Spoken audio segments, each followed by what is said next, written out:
Better to come in the sink than to sink in the cum. Alright, Okay. now we're up, everybody. Welcome back to the Degenerates. Wasn't planned at all. Welcome back to the Degenerates. Today we are going to be talking about the Snyder's cut of Justice League and Comparing it to the version of the Justice League, or the Justice League, because it was fucking made by that piece of shit Joss Whedon. How do you mean From a beautiful idea to what we got. From the lovely image of, actual Zack Snyder. Zack Snyder's just Jesus with short hair. And, in my opinion, the movie, I walked in with low expectations. Well, I didn't walk into anything because I watched it at home. But I went in with small expectations, like really low. I expected to be actually laughing at how bad it was. But it turned out to be extremely good. Yeah, I will agree with Pariah on that. I did go in with low expectations. Comparing it to the 2017 version, my God, is it so much better. You gotta look at it this way. You compare Iron Man 2, right? And compare it to Endgame. That's a significant difference. Iron Man 2 was shit. Yeah. So we're just gonna start beginning on comparison. Oh yeah, spoiler warning, by the way. I just want to say that. Massive spoiler warning. Fuck all of you. If you haven't watched it, maybe click off and go watch something else. And then when you have watched it, come right back and watch it with us. That's a little creepy. But come back and watch the comparisons and us talk about the comparisons of the Snyder Cut to the original Justice League. Oh, I think the first major thing we could talk about is just the difference between Steppenwolf and it's just massive. The big comparison of Steppenwolf. You got this new, beautiful, chrome-like warrior, almost like fucking Megatron from every Transformers movie, right? I did get a very Transformers vibe as I was watching the movie, but it was like a good thing. It wasn't like a bad thing. Yeah. It was a good thing. I really love the way they got his armor to look with the kind of like spikes retracting in and out. Kind of like folding inwards. There were so many moving parts. Like it felt like it was actually a part of its body rather than armor. Yeah. There's so much attention to detail. Like they did a lot of time and it's amazing. And then you got Joss Whedon's original Steppenwolf, and I pointed this out earlier before we started recording. He just looks like Liam Neeson in armor. Yeah. Technically, that isn't the original. The one we got in the Snyder Cut is the original version. It is the original, and that's the crazy thing. And I'm like, when I learned that fact, I was like, what the fuck was Joss Whedon doing? You have something that looks so cool, so fucking cool, and you go with Liam Neeson and fucking Amazonian armor. He doesn't look threatening. Like you can push him over. When he hopped out of the boom tube, I was like, who is this? I would have been more terrified of Johnny Sins hopping out of the boom tube, personally. I would have been way more terrified. What happened? I'd be turned on, but that's...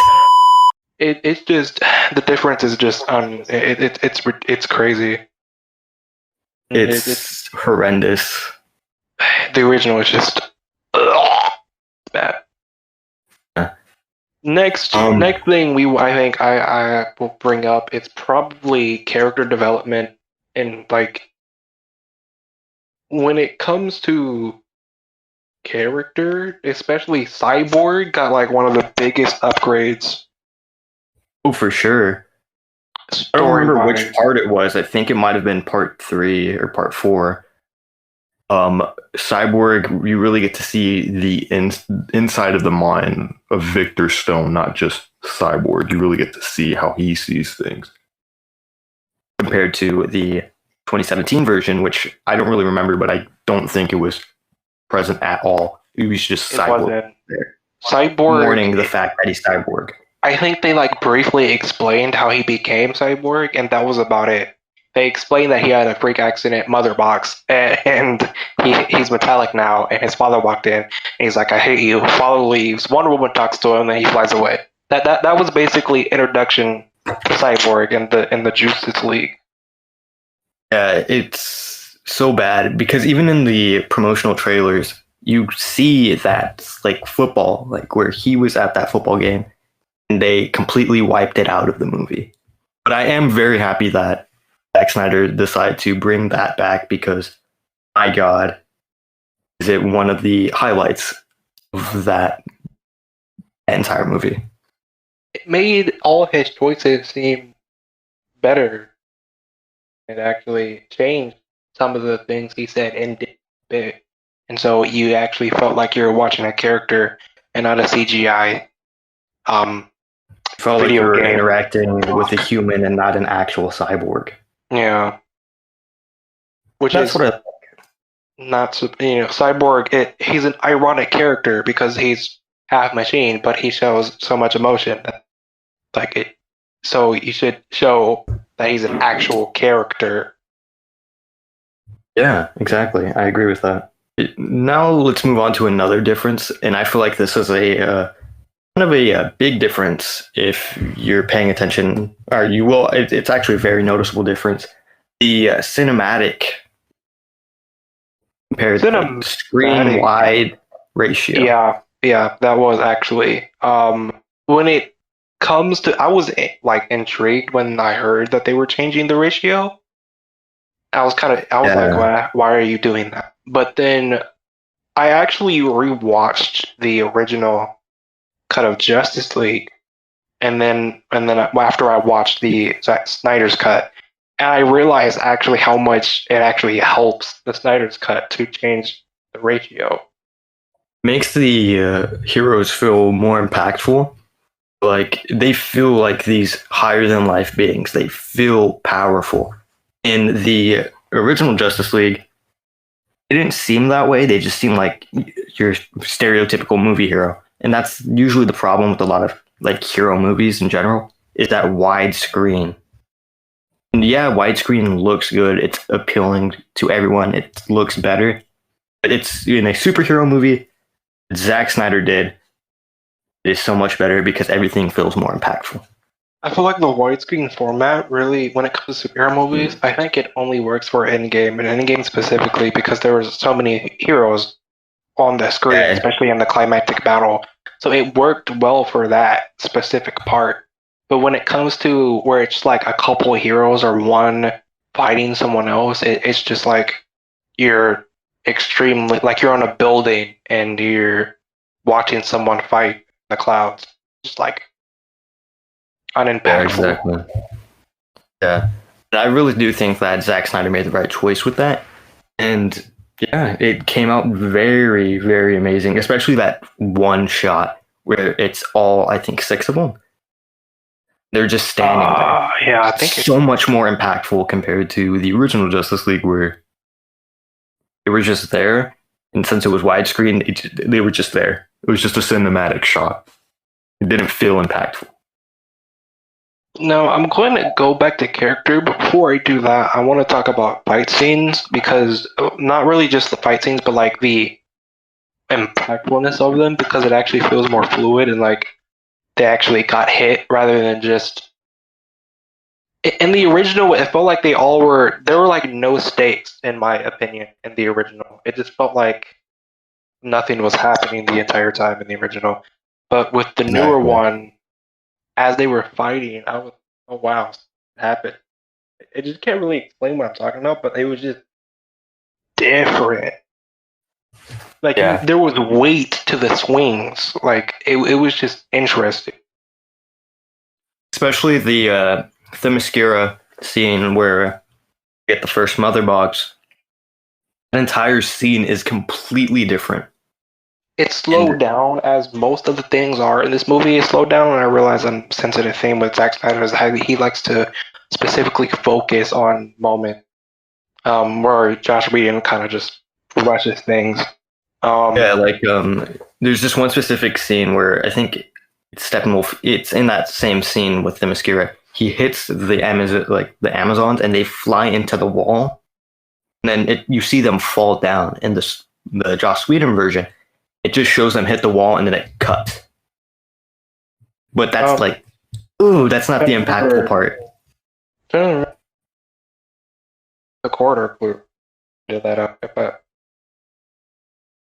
but it would because I mean I think that's what separates Marvel and DC movies most of the time is that Marvel shows a lot of packed the fights, like in Infinity War when Iron Man was fighting Thanos, you felt every hit, and it was just like boom, boom. And however, when you came to like Justice League, it like really just felt like they were having a pillow fight. And honestly, no, even pillow fights have more impact than the original Justice League fight scenes.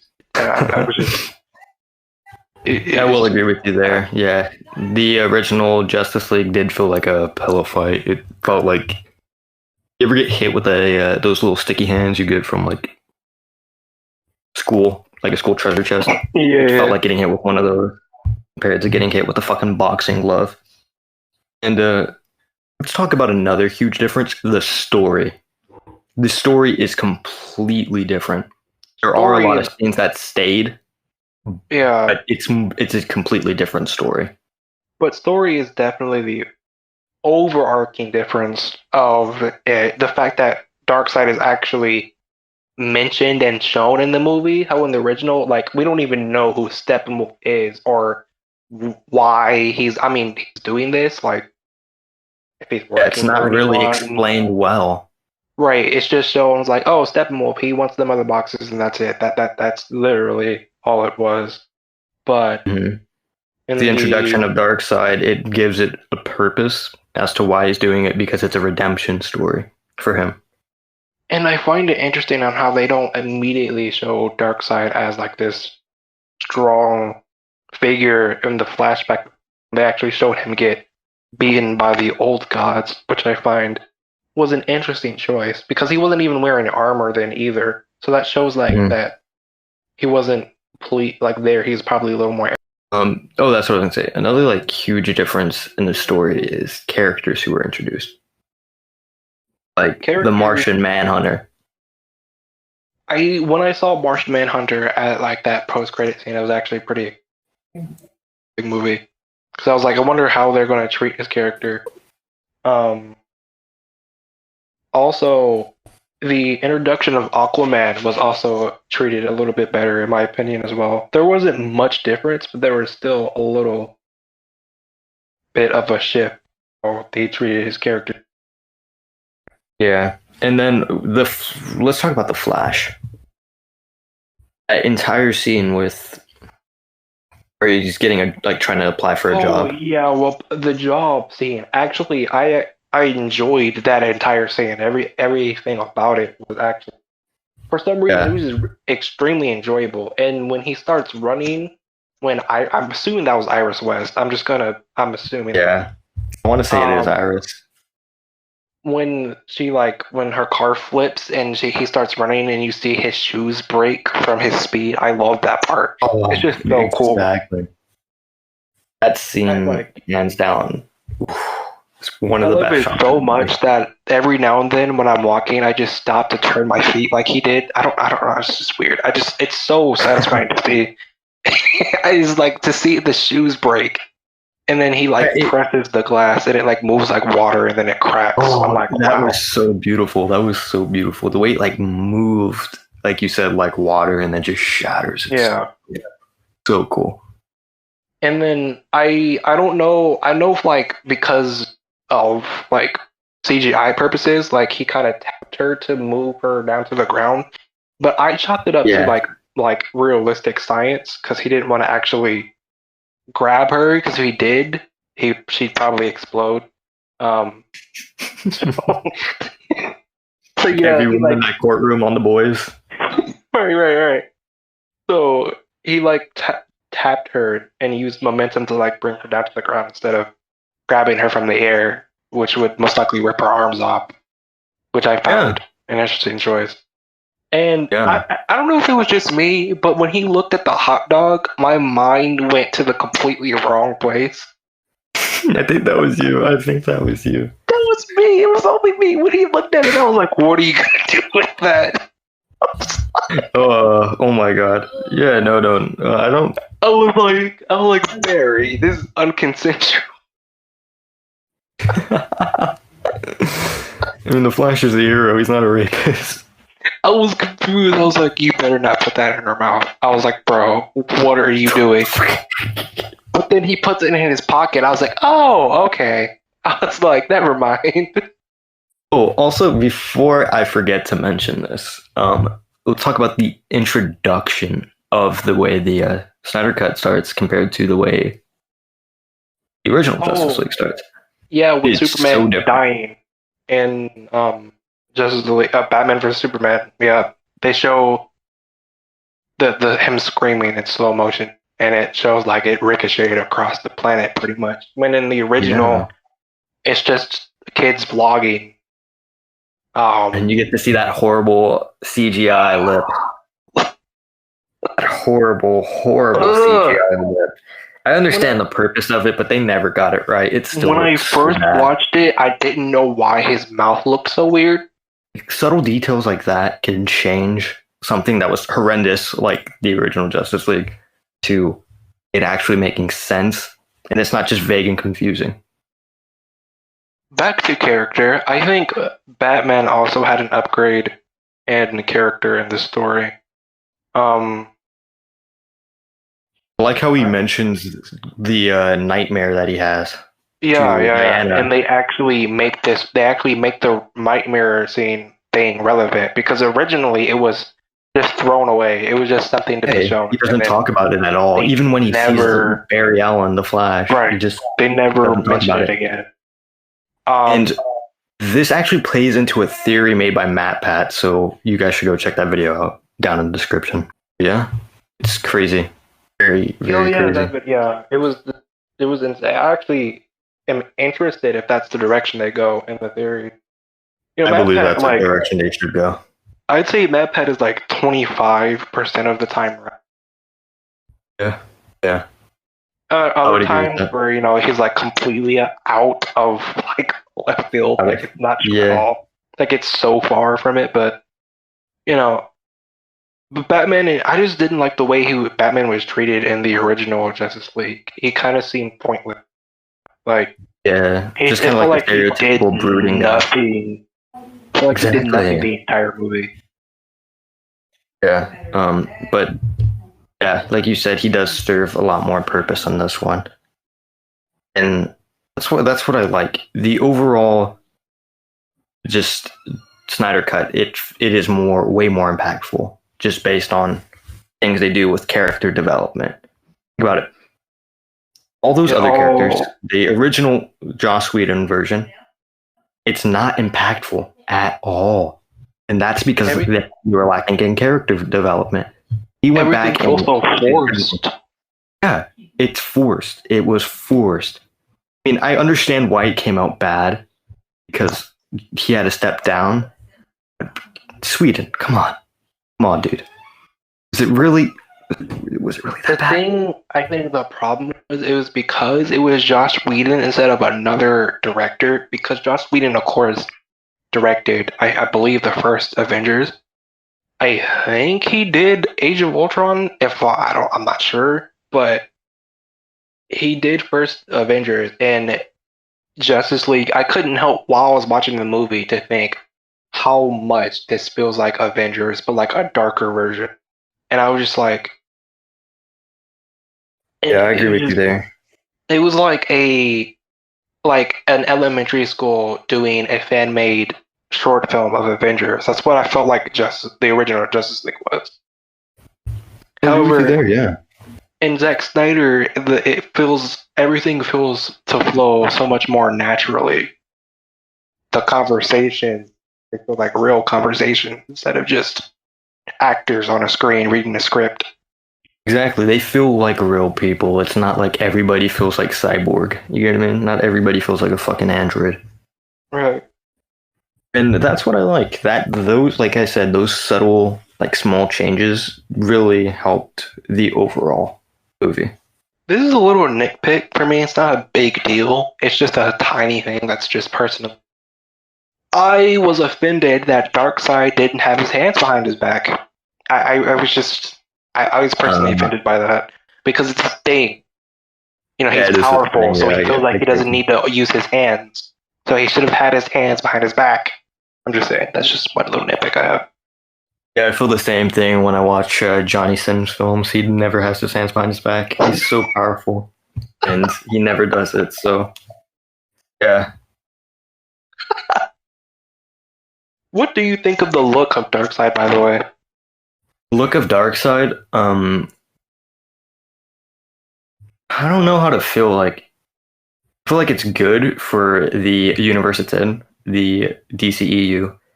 Like, for comic book fans, and me being a comic book fan, especially for DC, I don't really like it.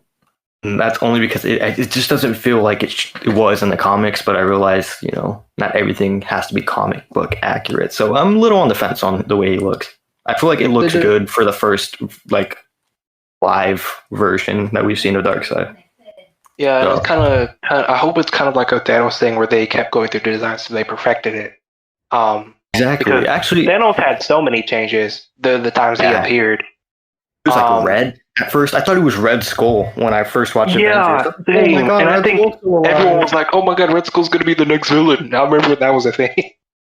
Yeah. Oh, dude. Got it right though. That was when they were trying to make him look more comic booky, but they realized that but they don't have to stay completely true to the source material. They were like, we can still make a character that's kind of true. But when it comes to Darkseid, I'm iffy on his design. Like, it's cool, but at the same time, I'm like, you kind of just look like a robot, and I need them to fix it. I feel like he looks like, I think his name's Korg, or whatever, that rock monster from... He does look like Korg. Hey, man. My name's Korg. Looks like that. Also, he looks like Korg mixed with, like, Rango from the movie Rango. The lizard that Johnny Depp played? It's like those two had a love child, and that's Darkseid. I would say in the flashback, when his eyes aren't glowing yellow, it looks a little bit better. But when his eyes are yellow, he just looks like, he looks like the Iron Giant. The Iron Giant. He looks like the fucking Iron Giant. Yeah, I never thought about that. He does look like the Iron Giant. Right. Let's talk about that entire scene where the Justice League are pretty much killed. The Nightmare. The Nightmare scene. Yes, of course. Yeah. Talk about that because that's actually a pretty big thing. Joker. Crazy. Jared Leto Joker. I actually liked him more in this scene than I did in Suicide Squad. Oh yeah, definitely. He genuinely felt like the Joker. He genuinely felt like the Joker. No, in the beginning, like the first couple of seconds of the scene, I was still like, ugh. Jared Leto's here. God, I wouldn't Suicide Squad all over again. God damn it. But then as it went along, I was like, okay. I was like, all right, I'm warming up to you as the Joker a bit. Still, he's not the best Joker. He's far from the best. But that scene definitely highlights as one of the best cinematic versions of the Joker. Even though he's not a good Joker, that's like one of the best scenes of a cinematic. Right. It's so good. Oh, Pariah's gone. But continuing, wait for him to join back. Right now you're back, Subman. Fucking Discord, bro, I swear. Anyway, I was saying that Batman actually says he's going to kill him. Breaking his code. Batman never kills. Yeah. When I heard it, I found it interesting. I was like, wow, okay. What I also like is that he addresses Jason Todd's death. Yeah, I think they tease it in in Batman vs Superman when you see the Robin suit. Yeah.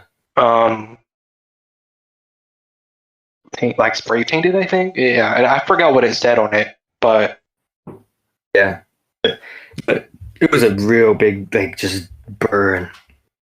There was so much in the scene that you could probably like a whole video on just discussing that one scene.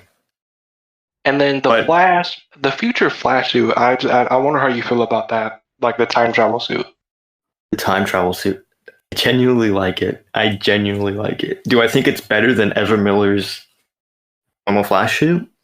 No, I don't. But I do like it as a Flash suit. I do think it's, for it being so unique, it definitely is a good Flash suit, but it isn't one of the best. I think it's okay. I just don't like when the visor and the helmet comes undone. Yeah. When it does that, the suit looks stupid, and I'm like, put it back on. Kind of like season 5 of the Flash's suit. Not gonna get into that suit raking video on the way. But yeah, like, and then of course I think who are the characters that are dead again? I think when the Nightmare Wonder Woman's dead. Aquaman's dead. Who else died? I'm pretty sure Cyborg's still alive. I think I saw him there. I want to say, yeah, he is still alive. He's still alive. Okay. Who else was killed? Was it just Wonder Woman and Cyborg? Wonder Woman and Aquaman, you mean? I think it was just Wonder Woman. Aquaman. But Slade was there. Ooh, yeah. And of course, for your comic book fans, if you don't know who Slade is, it's Deathstroke. If that helps you understand better. Yeah. I don't think he's coming back. I don't think he's going to be ever seen in the DCEU again. Who? Deathstroke. Oh, yeah. I feel like he was just a wasted character, and that's pretty sad. Yeah.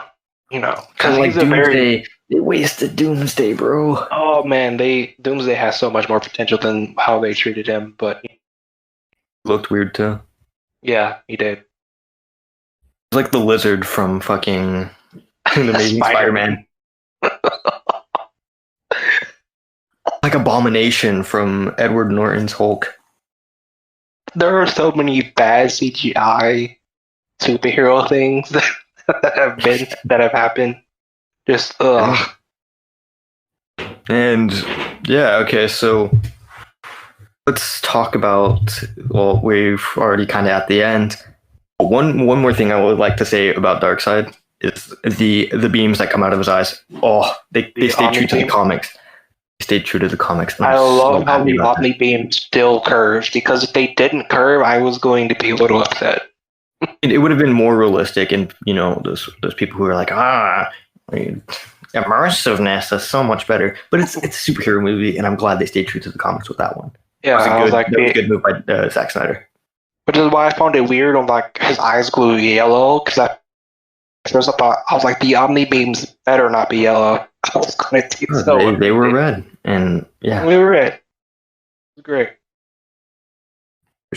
And what do you think of Martian Manhunter's design? The way they made him look. I like Martian Manhunter's design, actually. Yeah. I will say I love it. I genuinely love the design of it. I feel like they did really good, especially with the way it fits in. Yeah, he looks really cool. It is like it adopts some of the looks from like the CW Supergirl show Martian Manhunter, but it improves some of the things that was broken in that version. Yeah.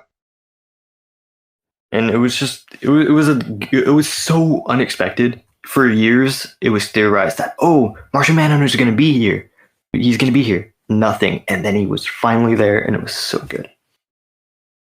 Now we got like another powerful character besides Superman and Wonder Woman. We got Martian Manhunter. It's just crazy, bro. I'm telling you.